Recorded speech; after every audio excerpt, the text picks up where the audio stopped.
Hello everyone, how are you.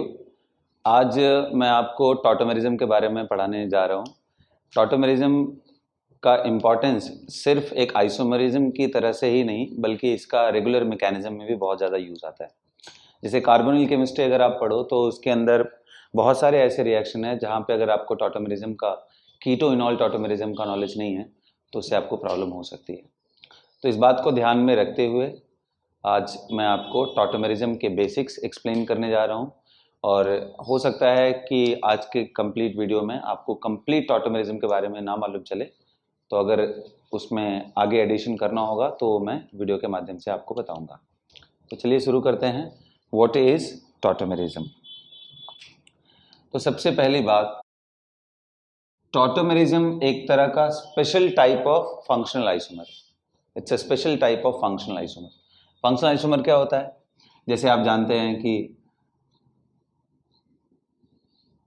CH3O CH3 ether, और अगर मैं इसका सेम मॉलिक्यूलर फार्मूला रखते हुए एटम्स को रीअरेंज करके दूसरा फंक्शनल ग्रुप क्रिएट कर दूं, जैसे आपको मालूम है कि ये ईथर है और ये अल्कोहल है, तो ये आपस में क्या है? They are functional isomer. ये फंक्शनल ग्रुप चेंज हो रहा है, so they are functional isomer. तो जैसे ये दोनों फंक्शनल आइसोमर हैं वैसे ही टॉटोमेरिज्म एक फंक्शनल आइसोमर का स्पेशल टाइप है।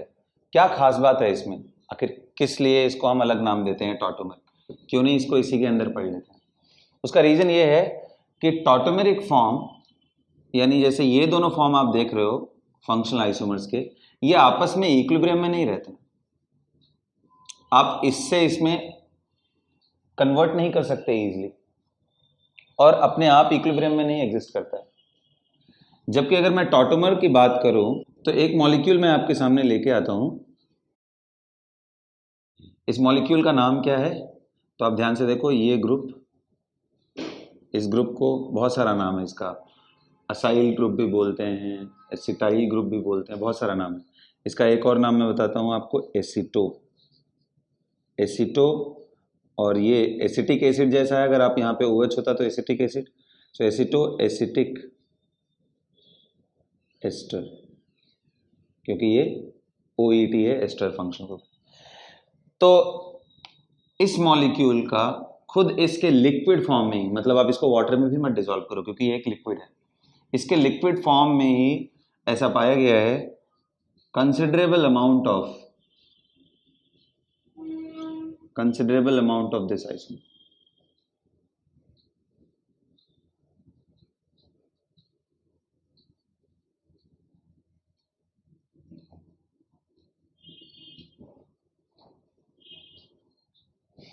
आप देखो तो ये क्या था, ये एक तरह का एस्टर है यहाँ पे, और यहाँ पे एक कीटोनिक फंक्शनल ग्रुप है। जबकि आप यहाँ अगर ध्यान से देखो इस जगह पे, तो ये तो एस्टर ग्रुप हमारा मेंटेन है, जबकि इस साइड में आप देखो ये क्या बन गया, इन ऑल। तो जो डबल बॉन्ड O था वो OH बन चुका है।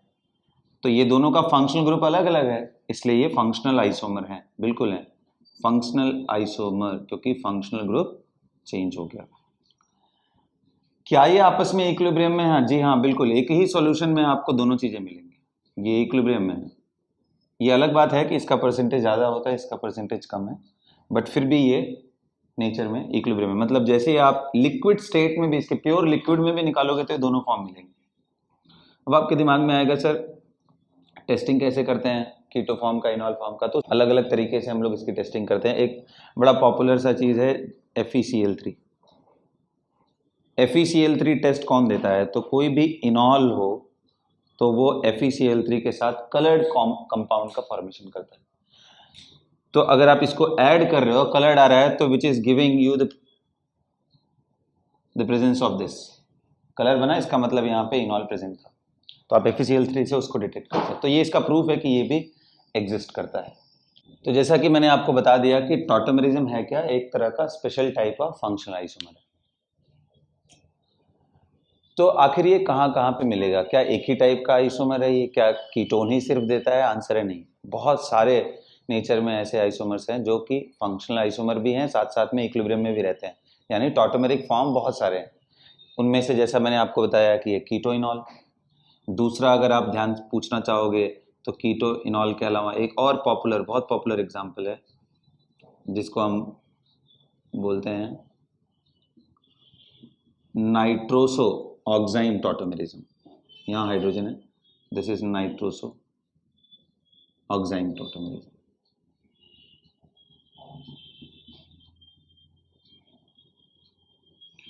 तो आप अगर टॉटोमेरिक स्ट्रक्चर्स में ये भी आपस में इक्विलिब्रियम में,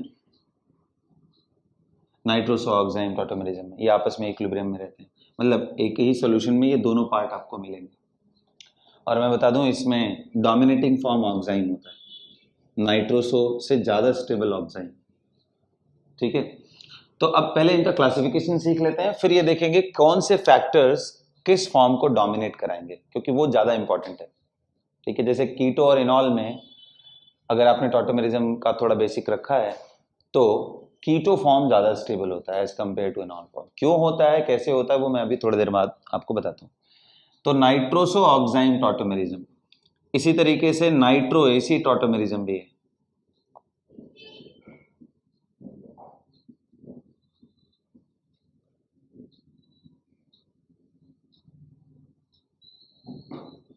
नाइट्रो एसी टॉटोमेरिज्म,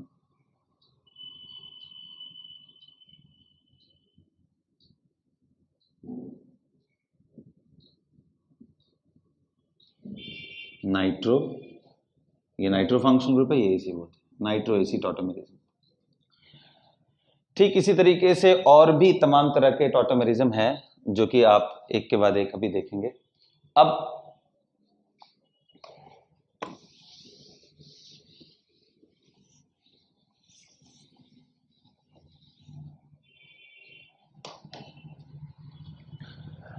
आते हैं इनके क्लासिफिकेशन पे कि टॉटोमेरिज्म को क्लासिफाई कैसे करते हैं। तो क्लासिफिकेशन ऑफ द टॉटोमेरिज्म तो डिपेंड करता है कि हमने बेसिस क्या रखा है, उसके हिसाब से हम इसको अलग अलग पार्ट में डिवाइड कर सकते हैं। जैसे फिर से एक बार मैं आपके सामने डिस्कस करता हूँ कि ध्यान से देखिए, ये एक तरह का जो टॉटोमेरिज्म था CH3 CH CH3 N double bond O, जैसा इसमें मैंने आपको बताया कि इसमें ऑक्साइम फॉर्म डोमिनेटिंग। तो आप देखिए, अगर ध्यान से आप इसको स्ट्रक्चर को ऑब्जर्व करें तो आपको समझ में आएगा कि ये जो हाइड्रोजन एटम है ना, यहाँ से ये उठ करके यहाँ चला गया। तो यानी क्या हो रहा है, टॉटोमेरिक स्ट्रक्चर में माइग्रेशन हो रहा है। किसका? एटम का माइग्रेशन। कौन से एटम का? तो यहाँ पे हाइड्रोजन एटम। अच्छा, कहाँ से कहाँ हो रहा है, तो रिलेटिव पोजीशन देख लेते हैं। अगर मैं इसको 1 नंबर दूं, ये नंबर 2 दूं, ये नंबर 3 दूं, तो आप देखिए यहाँ पे 1 से वो कहाँ चला गया, 3, 1 से वो कहाँ चला गया, 3 पे। तो ऐसा टॉटोमेरिज्म जिसमें migration of the atom taking place from 1 to 3, that is known as triad tautomerism. That is most common और वही हमें पढ़ना है मोस्टली। तो क्या आप बोलोगे सर क्या 1 से लेकर के और कहीं पे भी हो सकता है? हाँ, बिल्कुल हो सकता है। कई बार ऐसा होता है कि 5 पोजीशन 6 पोजीशन तक भी जंप हो सकता है। ठीक है, उनका एक एग्जांपल मैं आपको दिखाता हूँ। ये आपके पास फिनॉल है और यहाँ नाइट्रोसो ग्रुप, नाइट्रोसोफिनॉल, पैरा नाइट्रोसोफिनॉल। इसमें अगर आप टॉटोमेरिज्म कराएंगे तो आपको मालूम चलेगा कि इसके अंदर ये जंपिंग कहां से कहां तक हो रही है।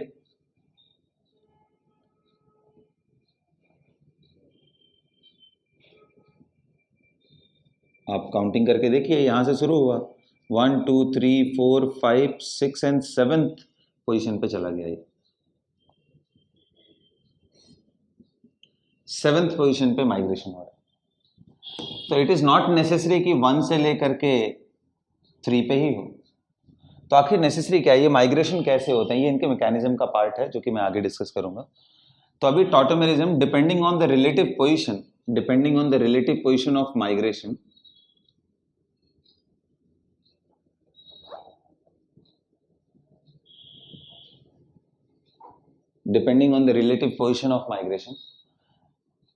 इसमें सबसे सिंपल आता है डायाड, डायाड टॉटोमेरिज्म, दूसरा ट्रायाड,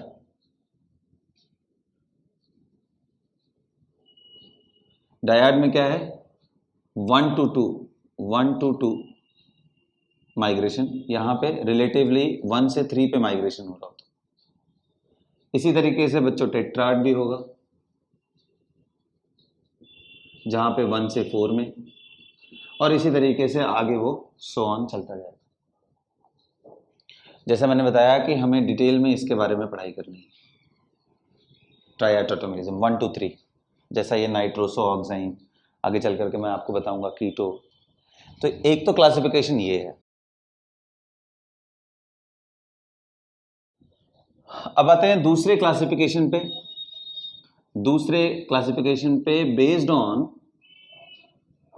फंक्शनल ग्रुप इन्वॉल्व,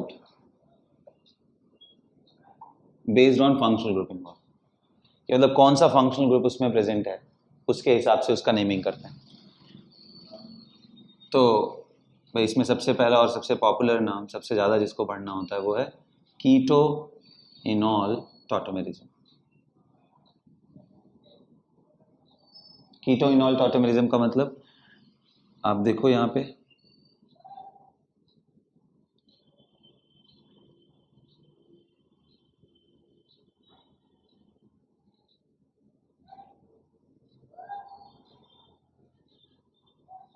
इस टॉटोमेरिज्म की मैं बात कर रहा हूँ, दिख रहा है ये ग्रुप क्या है इन, और ये क्या है ऑल, इसलिए पूरा नाम क्या है इनॉल, और ये क्या था कीटो ग्रुप है यहाँ पे, एल्डिहाइड और कीटोन। सो कीटो इनॉल टॉटोमेरिज्म, ये इस तरह के टॉटोमेरिज्म का पार्ट है। दूसरा इसी तरीके से मैंने आपको बताया नाइट्रोसो ऑक्साइन,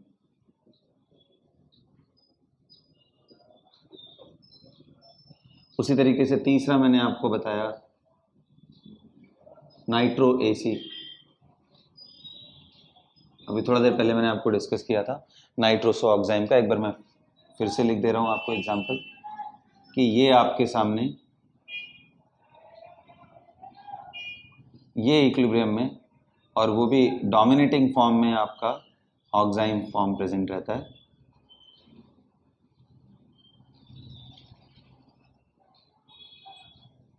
नाइट्रो एसी, इसका भी एग्जांपल मैंने दिया था, it is nitro A C I not एसीआईडी।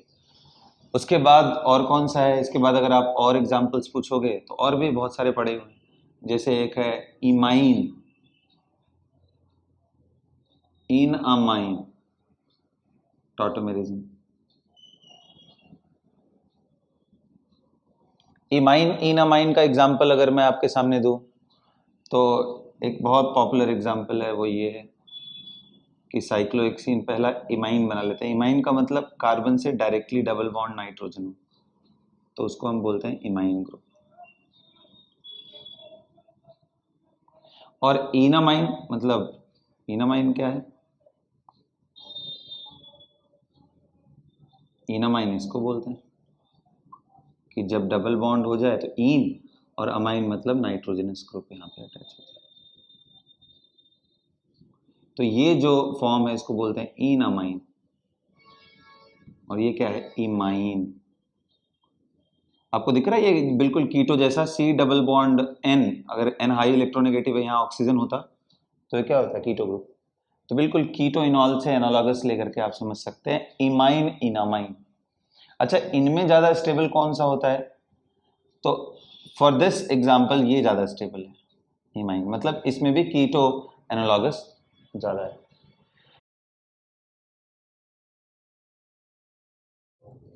अब आते हैं हम सबसे इंपॉर्टेंट चीज़ पे डिस्कस करने की, भाई हमें जो टॉटोमर कराना है, किधर से किधर माइग्रेट कराना है, वो कराएंगे कैसे, what is the basic mechanism for it. तो उसके लिए कुछ इंपॉर्टेंट चीज़ का ध्यान रखेंगे और उसी से हम सारा चीज़ प्रोसीड कराएंगे। जैसे अगर मैं जनरलाइज वे में बात करूं तो से फॉर एग्जांपल इसी का एक नाइट्रोसो डेरिवेटिव का ही मैं आपको एग्जांपल ले लेता हूं। तो आपको जो सबसे पहला चीज करना है, आपको most acidic hydrogen, identify most acidic hydrogen.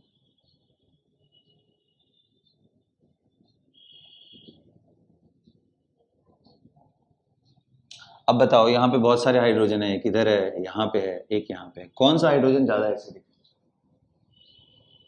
तो जिसको निकालने के बाद वो नेगेटिव आयन स्टेबल हो सके। तो ये हाइड्रोजन को अगर आप निकालते हो तो यहां से नेगेटिव आयन रेजोनेंस स्टेबलाइज हो करके यहां तक आ सकता है, जबकि अगर आप इसको निकालते हो तो यहां पे जो नेगेटिव आएगा वो यहीं फिक्स रहेगा। तो इस नेगेटिव का स्टेबलाइजेशन है जबकि इसका स्टेबलाइजेशन नहीं है। तो पहला क्या है, identify the most acidic hydrogen and remove it. ये मैं क्या आपको बता रहा हूं कि अगर टॉटोमेरिज्म है तो कैसे ड्रॉ करना है। दूसरा, उसके बाद जो भी कॉन्जुगेट नेगेटिव आयन आया उसको, उसके नेगेटिव आयन को रेजोनेंस से डीलोकलाइज करो। Delocalize negative ion, negative charge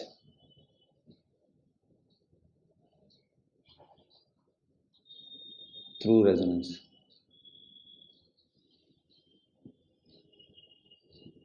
उसको डीलोकलाइज करो। तो एक काम करते हैं, हम साइड बाय साइड करते भी हैं। तो इसको अगर आपने वाटर में भी लिया हुआ है, से फॉर एग्जांपल H2O में भी, तो ये इसके हाइड्रोजन को प्लग कर लिया। अब इससे क्या होगा, यहाँ पे O नेगेटिव जनरेट हो गया। इसके बाद का नेक्स्ट स्टेप क्या है, बहुत सिंपल है। क्या करना है आपको, रेजोनेंस। अब ये रेजोनेंस कराओ। ये नेगेटिव को इधर में भेजूंगा तो यहाँ पे 4 बॉन्ड पॉसिबल नहीं है, तो इसको ब्रेक करके नेक्स्ट कार्बन के हेड पे डबल बॉन्ड O यहाँ पे आया, यहाँ पे और अच्छा, ये रेजोनेंस कहाँ तक कराना है? तो अगर आपने पढ़ा है रेजोनेंस स्टेबिलिटी तो उसमें आपको मालूम होगा कि नेगेटिव चार्ज अगर हाई इलेक्ट्रोनेगेटिव एटम पे हो तो वो ज़्यादा स्टेबल होता है। तो कार्बन एंड ऑक्सीजन में कौन ज़्यादा हाई इलेक्ट्रोनेगेटिव है, ऑक्सीजन। तो ये फॉर्म ज़्यादा स्टेबल है। लेकिन क्या इसके अलावा भी कुछ बन सकता है? तो एक बार बना के देखते हैं कहाँ तक जा रहा है। फिर से ऐसे आप कराओ, यहाँ पे नेगेटिव आएगा।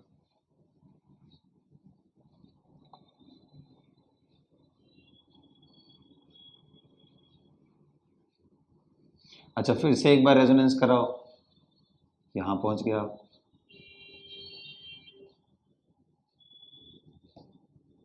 कुछ दिखाई दिया?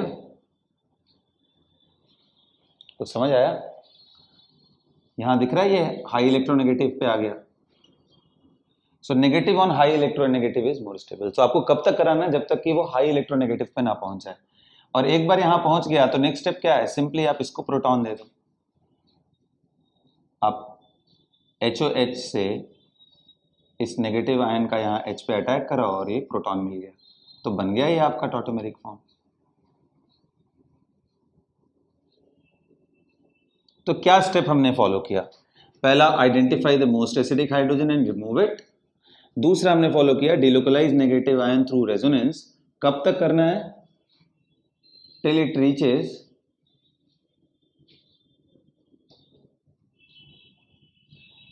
Reaches to the other end, जहां तक रेजोनेंस पॉसिबल है वहां तक। और अगर वहां से निकालने के बाद अगर कोई हाई इलेक्ट्रोनेगेटिव की पॉसिबिलिटी बनती है तो हम वहां तक लेके जाएंगे। उसके बाद थर्ड क्या, जहां तक भी, टिल एंड, जहां तक भी जा सकता है वहां तक लेके जाएंगे। और लास्ट स्टेप क्या होगा,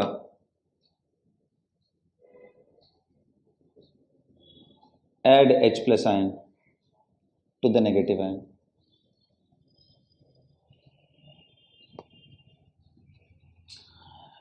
तो इससे आपको साफ साफ दिखाई देगा कि कैसे ये यहां से यहां तक माइग्रेट करके गया। यानी कि ये जो मैं आपको टॉटोमेरिज्म अभी यहां पे डिस्कस कर रहा हूं, आप देखो, अगर एक लाइन में मुझे दिखाना हो तो मैं कैसे दिखाऊंगा? बिल्कुल ऐसे दिखाऊंगा कि डबल बॉन्ड O और N और OH जहां तक आ रहा है।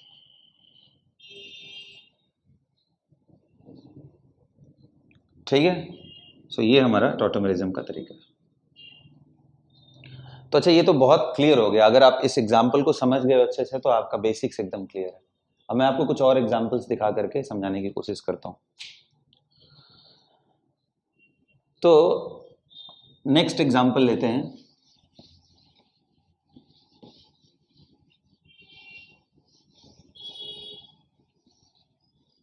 बहुत सिंपल सा एग्जाम्पल।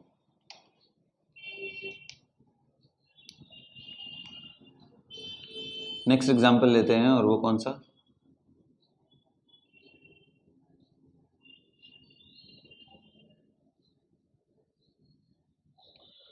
तो अब एक बात बताओ, यहाँ पे फिर से वही पहला स्टेप आते हैं, identify the most acidic hydrogen and remove it.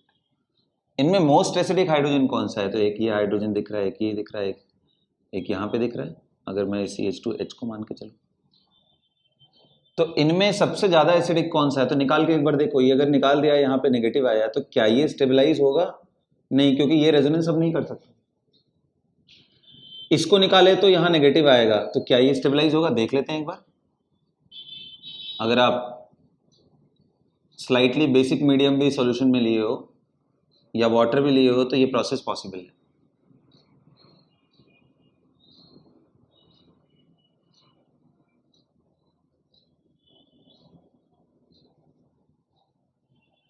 तो अब आप देखो, यहाँ नेगेटिव बन गया। क्या ये स्टेबलाइज्ड है? बिल्कुल, और अच्छी तरीके से स्टेबलाइज्ड है। आप ध्यान से देखिए, क्या बन रहा है आपके सामने? O नेगेटिव NH, और O भी ऑक्सीजन कहाँ चला गया? High electronegative. We are fortunate. तो O माइनस पे चला गया यहाँ पे।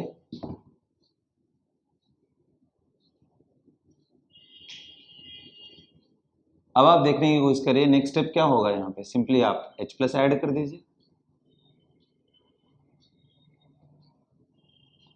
तो ये कौन सा एग्जाम्पल बन गया? इनॉल। तो ये जो हम टॉटोमेरिज्म आपके सामने शो कर रहे हैं, ये कीटो इनॉल टॉटोमेरिज्म। अच्छा, फिर आएगा आपके दिमाग में कि सर अगर तो इसका मतलब हम इनॉल से चाहें तो कीटो में आ सकते हैं? हाँ, बिल्कुल सेम प्रोसीजर करना है आपको। हर बार मोस्ट एसिडिक हाइड्रोजन रिमूव करना है, रेजोनेंस कराना है जहां तक जा सके वो, उसके बाद H प्लस को ऐड कर देना है। तो इसको निकाल के देखते हैं। आप इसको निकालिए, रिवर्स करिए। आइए हम आपको इस समय इनॉल से कीटो बनाना सिखाते हैं। तो इनॉल फॉर्म ये था।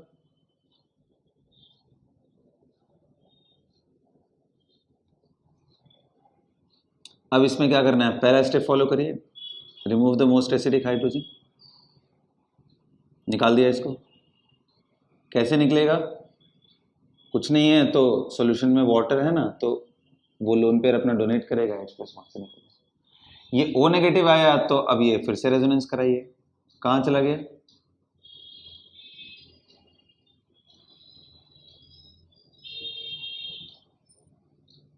दिख रहा है? अब यहाँ पे लास्ट में आप H प्लस ऐड कर दीजिए, हो गया ये टॉटोमेरिज्म। क्या यहाँ पे नेगेटिव हाई इलेक्ट्रोनेगेटिव पे है? नहीं, रेजोनेंस से जहां तक जा सके वहां तक करेंगे। हाई इलेक्ट्रोनेगेटिव आया तो बहुत ही अच्छी बात है, नहीं आया तो भी कोई बात नहीं है, रेजोनेंस तो है ना, जहां तक रेजोनेंस से जा सकेगा वहां तक हम कराएंगे। अच्छा, अगर मैं आपसे एक और एग्जांपल अभी आपको देता हूं, जैसे ये अगर मेरे पास यहाँ पे हो डबल बॉन्ड,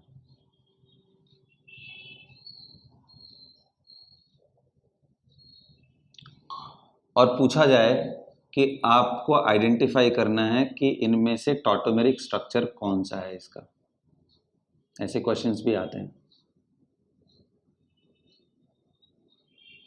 कौन कौन सा टॉटोमेरिक स्ट्रक्चर पॉसिबल है?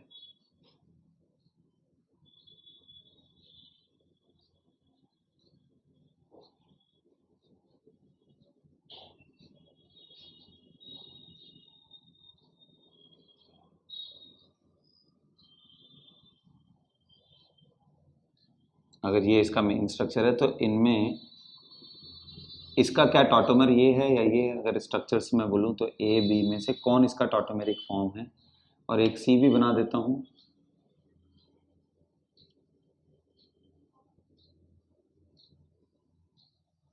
आप अगर ध्यान से चेक करेंगे तो आपको मालूम चलेगा सभी का मॉलिक्यूलर फॉर्मूला सेम है, क्योंकि डिग्री ऑफ अनसैचुरेशन देखिए, एक रिंग, एक पाई यहाँ पे, एक पाई यहाँ पे, टोटल कितने हो गए? 3 डिग्री ऑफ अनसैचुरेशन यहाँ पे भी है, यहाँ पे भी है, यहाँ पे भी, तो फॉर्मूला सेम रहने वाला। तो अब इनमें से कौन कौन टॉटोमेरिक स्ट्रक्चर है, किसको किसको मेंटेन कर सकते हैं, तो एक बार देखते हैं क्या कर सकते हैं। तो अगर हम डबल बॉन्ड O के रेस्पेक्ट में देखें तो identify the most acidic hydrogen. तो सर एसिडिक हाइड्रोजन में अगर इनमें बात करूं, देखो मोस्ट एसिडिक हाइड्रोजन जब भी हम बोल रहे हैं, यहाँ पे बोलने का पर्पस ये है कि आप उसका जो सबसे पॉपुलर स्ट्रक्चर है, जो सबसे ज़्यादा रिलेटिवली जितने भी स्ट्रक्चर आप टॉटोमेरिक बनाओगे उनमें जो सबसे ज़्यादा परसेंटेज में एग्जिस्ट करेगा।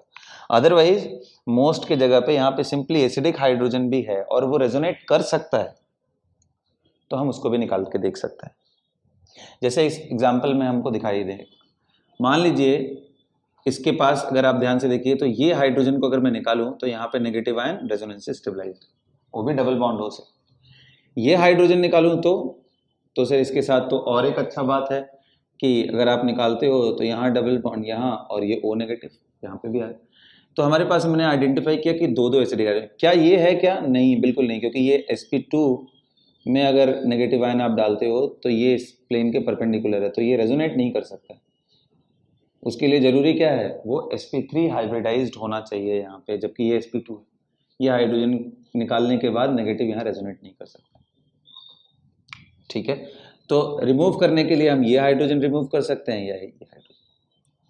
अब देखते हैं कि करके कि अगर मान लीजिए मैं ये फर्स्ट वाले को रिमूव किया तो एक बार चेक करते हैं क्या फॉर्म बन रहा है इसमें। रिमूव किया, निकल गया। इसके बाद अब इसका रेजोनेंस कराएंगे, यहाँ पे आया। ध्यान से एक एक स्ट्रक्चर को बारी बारी से देखना है। अच्छा, ये फर्दर पॉसिबिलिटी है कि ये ऐसा हो जाए।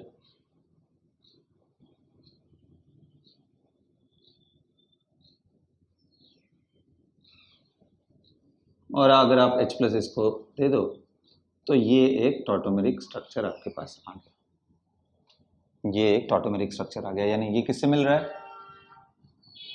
ये किससे मिल रहा है? ये फर्स्ट वाले से मिल रहा है, तो ये तो पॉसिबल है। दूसरा क्या चीज़ है? इसके अलावा अगर मैं इसको हटा दूं, ये हाइड्रोजन को हटा दूं, तब क्या बनेगा? ये अगर ये हाइड्रोजन हटा दिया तो हमारे पास ऐसा स्ट्रक्चर है।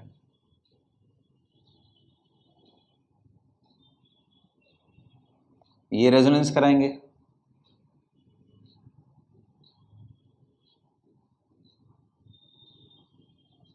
अब H+ डोनेट कर देंगे तो ये बन गया। ये चेक करते हैं कहीं दिख रहा है क्या? हाँ बिल्कुल, ये। क्या ये पॉसिबल है? बिल्कुल नहीं, क्योंकि आप देखिए इसको लाने के लिए हमें क्या करना पड़ेगा? इसको लाने के लिए हमें यहाँ पाई बॉन्ड डेवलप करना पड़ेगा। तो अगर आप यहाँ नेगेटिव डालते भी हो तो वो रेजोनेंस में तो है ही नहीं। अगर ये नेगेटिव मैंने कर भी दिया यहाँ पे तो क्या ये रेजोनेंस स्टेबलाइज्ड है? बिल्कुल नहीं, तो ये एसिडिक हाइड्रोजन ही नहीं है यहाँ पे, तो इसलिए ये फॉर्म पॉसिबल नहीं है। This is not tautomeric form. क्या ये फंक्शनल आइसोमर नहीं है क्या? बिल्कुल है, ये फंक्शनल आइसोमर है। ये यानी ये जो गिवन स्ट्रक्चर है और ये दोनों फंक्शनल आइसोमर, ये दोनों फंक्शनल आइसोमर है, हाँ बिल्कुल है।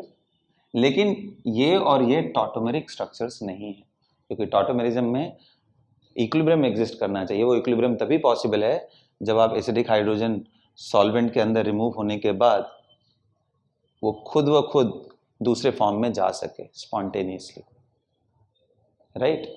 तो ये हमारा सबसे इंपॉर्टेंट चीज था जिसको हमें जानना था। तो identify acidic hydrogen first and remove it, delocalize the negative charge through resonance and add to that। तो उसी तरीके से आप बहुत सारे और भी एग्जाम्पल में खुद ब खुद आइडेंटिफाई कर सकते हो। जैसे कि मैं एक और एग्जाम्पल ले रहा हूँ, इस बार मैं आपको नाइट्रो एसी जो उस टाइम पे डिस्कस किया था, सॉरी नाइट्रोसो ऑक्साइन, वो आप देख लीजिए। तो बिल्कुल अगर आप आइडेंटिफाई करेंगे इन सभी हाइड्रोजन में ये ज़्यादा एसिडिक है, इसको निकालना है और मैं डायरेक्टली बना रहा हूँ। आप निकालोगे, नेगेटिव आएगा, उसका रेजोनेंस कराओगे, O नेगेटिव आएगा और आप सीधा वहीं पे ऐड करेंगे।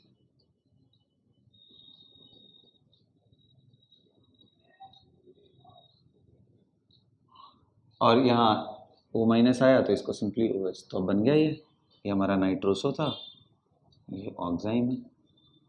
रिवर्स कैसे करना है, ये मोस्ट एसिडिक हाइड्रोजन है, इसको हटा दिया, नेगेटिव आया, इधर लेके आए, यहाँ नेगेटिव आया, H प्लस यहाँ ऐड कर दिया, बन गया हमारा। ये जनरल प्रोसीजर। अच्छा, अगर इसी चीज में मैं एक और चेंजेस कर दूं, अब पूछूं क्या ये टॉटोमेरिज्म शो कर सकता है, तो आंसर है नहीं। क्यों? क्योंकि आपने यहां का हाइड्रोजन ही रिमूव कर दिया, तो जो रेजोनेंस से डीलोकलाइज कर रहा था वो पॉसिबिलिटी खत्म हो गई।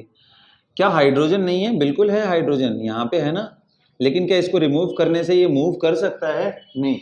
तो इसलिए इसके पास ऐसा कोई चीज़ नहीं है जिससे ये टॉटोमेराइज हो सके, तो ये टॉटोमेरिज्म यहाँ पॉसिबल नहीं है। और कहाँ कहाँ पॉसिबल है, कहाँ कहाँ नहीं पॉसिबल है, मैं आपको कुछ एग्जाम्पल से कोट करता हूँ, आप देखते जाइए। जैसे मैं पूछूं कि क्या यहाँ पॉसिबल है, सोच के बताइए आप लोग, और है भी तो कौन से साइड से मैं कराऊं, क्या इसमें पॉसिबल है? अब देखिए ये दोनों में कौन ज्यादा एसिडिक है? हाइड्रोजन। तो ये हाइड्रोजन ज्यादा एसिडिक है, इसको नेगेटिव लेके आएंगे तो ये डिलोकलाइज करेगा, बन गया O minus double bond NH। अब यहाँ पे H प्लस हम डोनेट कर देंगे तो ये बन गया OH एंड NH2। तो आप अगर देखो यहाँ पे ध्यान से, तो अमाइड भी टॉटोमेरिज्म शो करेगा। देखिए अभी तक मैंने ये नहीं बताया किसका परसेंटेज ज्यादा, किसका परसेंटेज कम होगा, किसमें वो ज्यादा सिग्निफिकेंट उसका है और किसमें नहीं है, इसका मैंने कोई डिस्कशन अभी तक नहीं किया। अभी तक मैंने आपको बताया कि टॉटोमर्स कैसे बनाते हैं, पॉसिबिलिटी कहाँ कहाँ पे है, परसेंटेज का डिस्कशन सबसे एंड में करेंगे हम लोग। तो अमाइड भी शो कर सकता है। तो उसी तरीके से जैसे एक ये मॉलिक्यूल ले लो, तो क्या आप जल्दी से बना सकते हैं? तो आप अगर क्विकली बनाना हो तो हाइड्रोजन हटाइए, रेजोनेंस कराइए, O नेगेटिव आया, वहां पे सिंपली सेटल कर दीजिए। और हाँ, इक्विलिब्रियम का साइन लगाना नहीं भूलना है, क्योंकि यही सबसे उसका इंपॉर्टेंट चीज है। बन गया टॉटोमर। अगर और एक अच्छा सा एग्जांपल मैं आपको दूं तो ये है,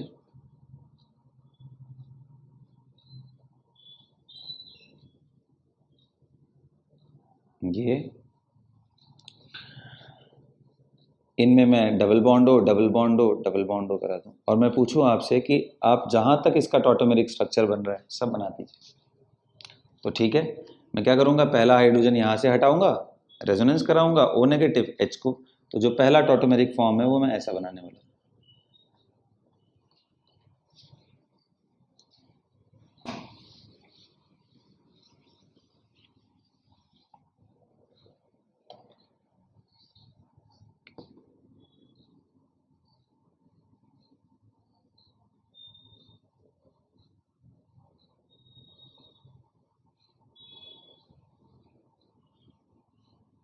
ये बना हमारा पहला tautomeric form.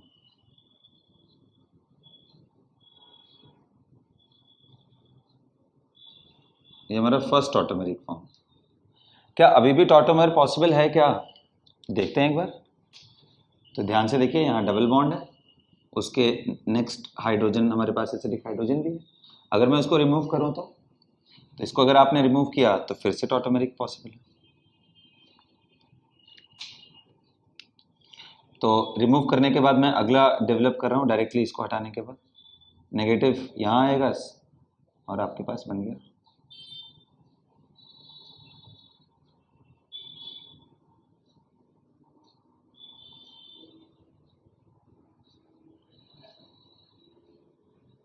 Double bond and double. Next question, क्या अभी भी और पॉसिबिलिटी है? हाँ बिल्कुल है। आप देखिए ये भी हाइड्रोजन तो डिलोकलाइज कर सकता है, आप कराइए इसको भी। जब आप कराएंगे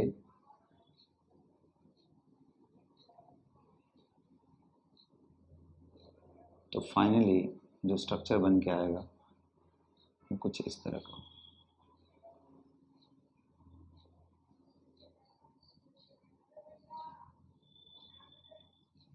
तो आप जिन लोगों ने पढ़ रखा है सारा चीज, उन्हें ये साफ दिखाई देगा कि ये एरोमेटिक स्ट्रक्चर है।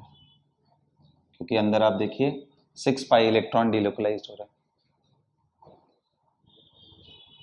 राइट। एरोमेटिक भी है, तो ये भी एक पॉसिबिलिटी है ड्रॉ करने का, राइट। तो इस तरह से भी हम ड्रॉ कर सकते हैं। और एग्जाम्पल में दिखाऊं,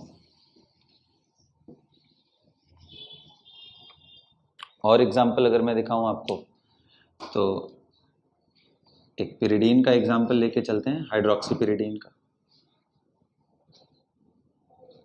पैरा हाइड्रोक्सी पिरिडीन। इसको अगर मैं बताऊं तो यहां पे आप H निकालो,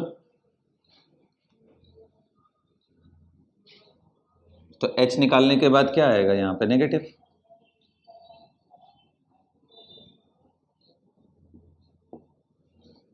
और ये नेगेटिव को आप रेजोनेंस से कराते जाओ। अब यहाँ पे देखिए हमारे पास हाई इलेक्ट्रोनेगेटिव एटम है नाइट्रोजन, तो इसलिए मैं प्रिफर करूंगा कि रेजोनेंस करने के बाद वो वहां पे जाके रुके। यहाँ नेगेटिव आ गया, ये हमारे पास डबल बॉन्ड है।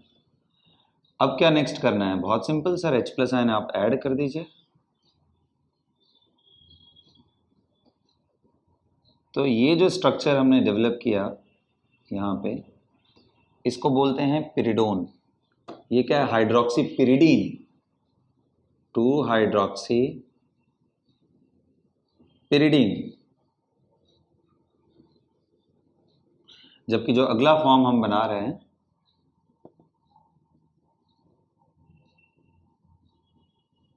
ये क्या है, पिरिडोन, इसको बोलेंगे 2 पिरिडोन, पिरिडोन। कीटोन जैसा फीलिंग नहीं है, ओन, तो ये 2 पिरिडोन है। अब अगर मैं एक क्वेश्चन आपसे पूछूं इसमें, कि आप एक बात बताइए, इनमें ये दोनों स्ट्रक्चर में 2 हाइड्रोक्सी पिरिडीन एंड 2 हाइड्रोक्सी पिरिडोन में एरोमेटिक कौन सा है? ये बड़ा इंपॉर्टेंट क्वेश्चन है। इन दोनों में एरोमेटिक कौन है? तो ये तो क्लियरली दिख रहा होगा एरोमेटिक, क्योंकि 6 पाई इलेक्ट्रॉन आपको अंदर दिख रहे हो। ये लोन पेयर आपको मालूम है पिरिडीन का डिलोकलाइज नहीं होता है, तो 2, 4 and 6, 1 pi have 2 electron, so 2, 4 and 6 pi electron conjugation is there, so this is aromatic. क्या ये रिंग एरोमेटिक है? ध्यान से देख के बताइए, वीडियो को यहीं पॉज करके सोचिए। तो अब मैं डिस्कस कर रहा हूं, ध्यान से देखिएगा। बहुत सारे लोग इसको फर्स्ट साइट में देख के बोलेंगे एरोमेटिक तो नहीं है सर, क्योंकि हमारे पास 2 to 4 पाई इलेक्ट्रॉन है। जबकि अगर आप ध्यान से देखो तो यहाँ लोन पेयर का प्रेजेंस है, और ये लोन पेयर यहाँ से यहाँ डिलोकलाइज, ये इधर से इधर डिलोकलाइज, ये इधर से इधर। तो एक बार बना के देखते हैं इसका। तो इसका अगर आप रेजोनेंस स्ट्रक्चर बनाओ,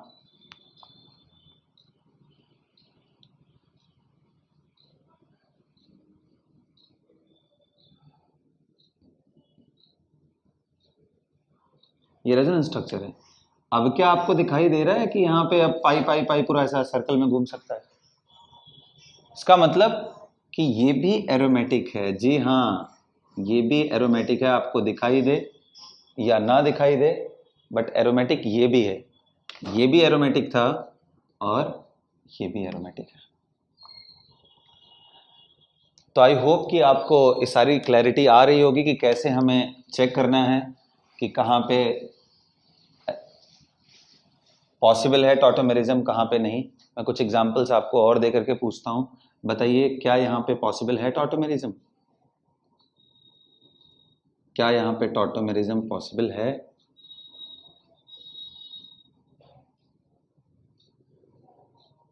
कोई भी देख के बता देगा सर यहाँ पे तो अगर ये हाइड्रोजन निकालता भी हूँ, कोई भी हाइड्रोजन निकालिए, वो रेजोनेंस में है ही नहीं।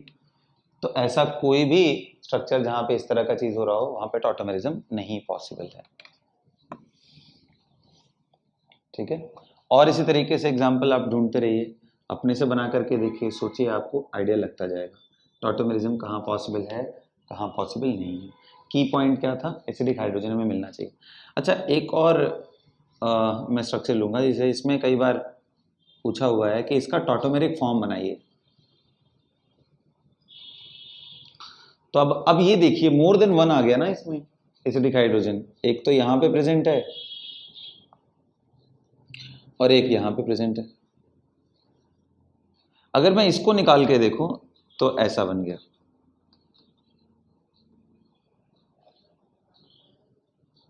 और अगर मैं इसको निकाल के देखूं तो कैसा बनेगा।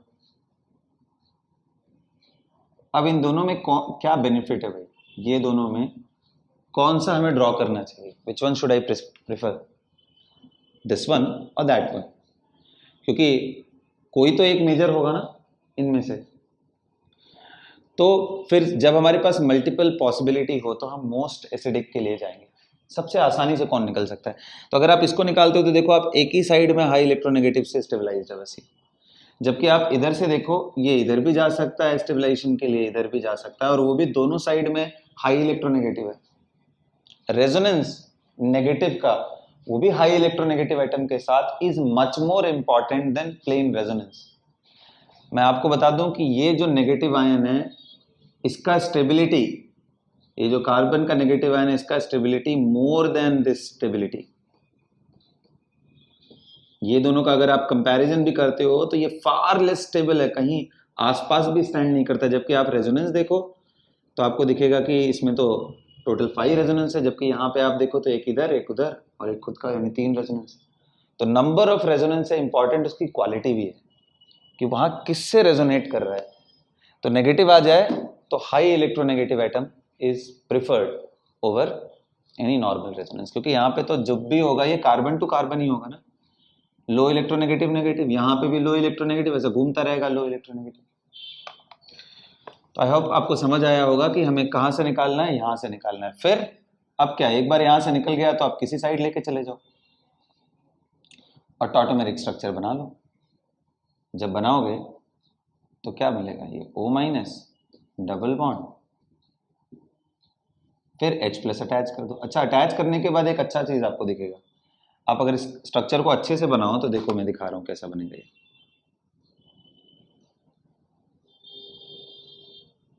पूरे एंगल सब चीज का ध्यान रखें, क्योंकि हर जगह sp2 पे वो बेंडिंग होना चाहिए क्लोज टू 120 डिग्री का।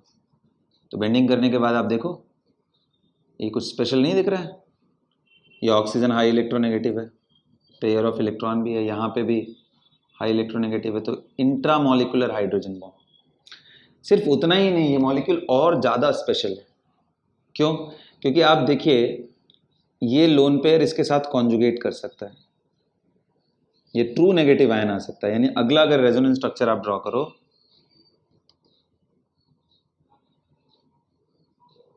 यहां प्लस आ गया, यहां हाइड्रोजन,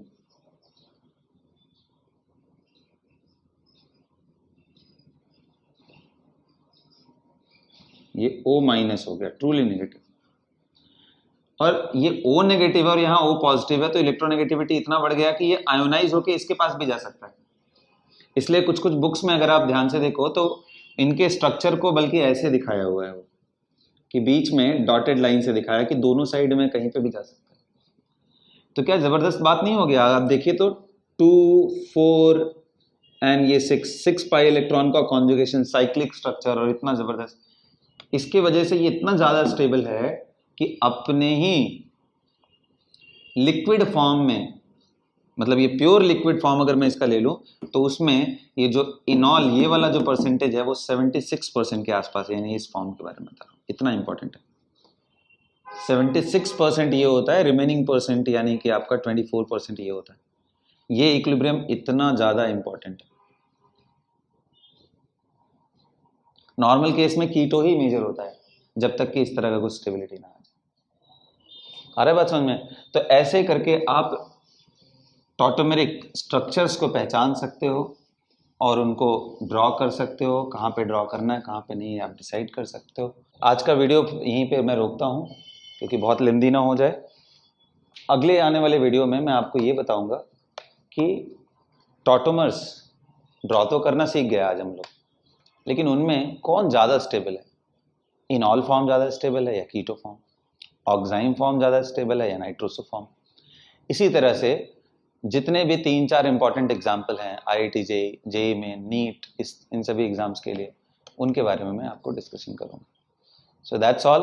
अगर आपको पसंद आया हो ये वीडियो तो आप ज़रूर शेयर करिए अपने फ्रेंड से ताकि उनको भी ये बेनिफिट मिल सके। So that's all guys.